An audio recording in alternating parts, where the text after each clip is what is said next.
Hello viewers, welcome to Samik's Adorable Cooks. இன்னைக்கு நம்ம பார்க்க போகிறது இஞ்சி லேகியம். நம்ம எல்லாரும் இப்போ இந்த கோவிட் பேண்டமிக் சிச்சுவேஷனில் இருக்கோம். இந்த டைமில் டாக்டர்ஸ் நம்மளை இஞ்சியும் லெமன் அப்புறம் மிளகுலாம் எடுத்துக்க சொல்கிறாங்க ரெகுலராக டெய்லி லைஃப்பில். யூஸ்வலாக நம்ம இஞ்சி டீ இஞ்சி காப்பி அந்த மாதிரி தான் நம்ம கன்சியூம் பண்ணுவோம் இஞ்சி.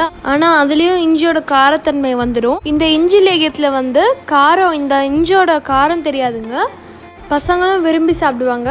இந்த ரெசிபியை எங்கள் அம்மாவோட அம்மா அவங்களுக்கு சொல்லி தந்தது, எங்கள் அம்மா எனக்கு சொல்லி தந்தாங்க. ஸோ தேங்க்யூ பூட்டியாச்சு என் அம்மா ஃபார் யர் ரெசிபி. இந்த இஞ்சி லேகியத்தில் நம்ம இஞ்சி கூட 3 இன்க்ரீடியன்ட் சேர்த்துட்டு அது கூடவே வெள்ளை பாக்கும் சேர்க்க போகிறோம். ஸோ பசங்க வேண்டாம்னு சொல்கிற பசங்க கூட விரும்பி சாப்பிடுவாங்க. இது ரொம்ப டேஸ்டியாகவும் இருக்கும். ஸோ நீங்களும் இந்த ரெசிபியை மறக்காமல் ட்ரை பண்ணுங்கள். இந்த இஞ்சி லேகியத்தை சாப்பிட்டு நீங்களும் பயன்பெறுங்க. இப்போ நம்ம வீடியோக்குள்ளே போகிறதுக்கு முன்னாடி இஞ்சியில் நிறைய நன்மைகள் இருக்குங்க. அது என்னெல்லாங்கிறது நான் சில பாயிண்ட்ஸ் மட்டும் உங்களுக்கு சொல்கிறேன். வயிறு உப்பசமாக இருக்குன்னா இஞ்சி இங்கே கன்சியூம் பண்ணலாம். ஜலதோஷம் இருக்கா, இஞ்சி சாப்பிடுங்க, சரியாயிடும். ஹேர் ஃபால் இருக்கவங்க இந்த இஞ்சி சாப்பிட்டிங்கன்னா ஹேர் ஃபால் குறைஞ்சி உங்களுக்கு ஹேர் க்ரோத் இன்க்ரீஸ் ஆகுங்க. அது மட்டும் இல்லை, ஸ்கின் க்ளோயிங்காக இருக்குன்னு நினைக்கிறவங்க இந்த இஞ்சி ரெகுலராக சாப்பிட்டு வந்தீங்கன்னா ஸ்கின் நல்லா க்ளோயிங்காக இருக்குங்க. அது மட்டும் இல்லை, தொப்பையும் குறையும். இந்த இஞ்சியில் இன்னும் நிறைய பெனிஃபிட்ஸ் இருக்குங்க. இன்னொரு மெயின் பாயிண்ட் என்னென்னா, இஞ்சியில் சூடு அதிகமாக இருக்கிறதுனால இதை ப்ரெக்னென்ட் லேடிஸோ இல்லைனா ஏதாவது சிகிச்சை, அதாவது இந்த அறுவை சிகிச்சை பண்ணவங்களோ இல்லை வேறு ஏதாவது நோய்க்கு சிகிச்சை எடுத்துகிட்டு இருக்காங்கன்னா அவங்க இந்த இஞ்சியை டாக்டர் கன்சல்டேஷன் இல்லாமல் சாப்பிடாதீங்க.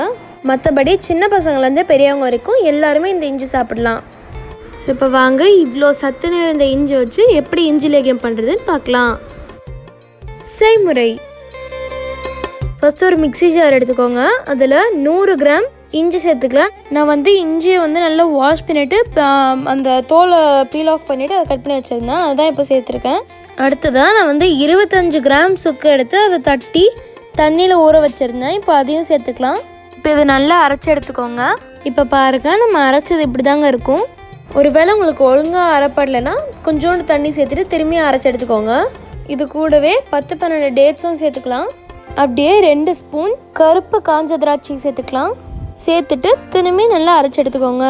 இப்போ பாருங்கள், நான் அரைச்சி எடுத்துட்டேன். இது அப்படியே ஓரமாக வச்சிடலாம். இப்போ ஒரு பேன் எடுத்துக்கோங்க.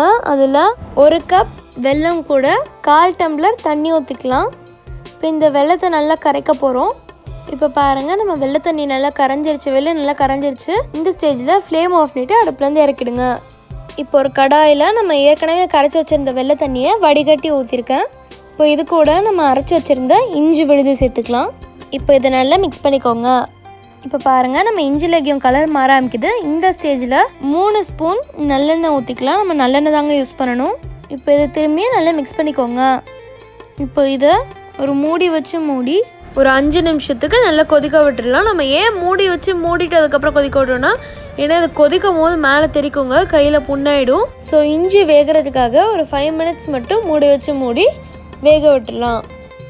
இப்போ பாருங்கள், நல்லா கெட்டி ஆயிடுச்சுங்க. லேகியத்தோட கன்சிஸ்டன்சி வர ஆரம்பிக்குது இப்போ தான். இப்போ இது கூட 2 டீஸ்பூன் நெய் சேர்த்துக்கலாம். நெய் சேர்த்துட்டு திரும்பி நல்லா மிக்ஸ் பண்ணிக்கோங்க. இது நல்லா கிண்டுங்க. இந்த இஞ்சி லேகியம் நல்லா கெட்டியாக வரணும், அதே நேரத்தில் இன்னும் கலரும் மாறணும். இப்போ பாருங்கள், லேகியத்தோட கலர் நல்லா மாறிடுச்சுங்க, அதே நேரத்தில் நல்லா கெட்டியாகவும் ஆயிடுச்சு. இதான் கன்சிஸ்டன்சி. இந்த ஸ்டேஜில் ஃப்ளேம் ஆஃப் பண்ணிவிட்டு அடுப்புலேருந்து இறக்கிடுங்க. ஸோ அவ்வளோதாங்க, நம்ம சுவையான ஹெல்தியான இஞ்சி லேகியம் தயார். தேங்க்ஸ் ஃபார் வாட்சிங். இந்த வீடியோக்கு மறக்காமல் லைக் பண்ணுங்கள், ஷேர் பண்ணுங்கள், அப்புறம் கமெண்ட்டும் பண்ணுங்கள். எங்கள் சேனலுக்கு நீங்கள் இன்னும் சப்ஸ்கிரைப் பண்ணலைன்னா சப்ஸ்கிரைப் பண்ணிவிடுங்க. அப்படியே பக்கத்தில் இருக்க பெல் ஐகானை கிளிக் பண்ணிவிடுங்க. அப்போ தான் நான் போடுற புது வீடியோஸ் உங்களுக்கு நோட்டிஃபிகேஷனில் வரும். நன்றி.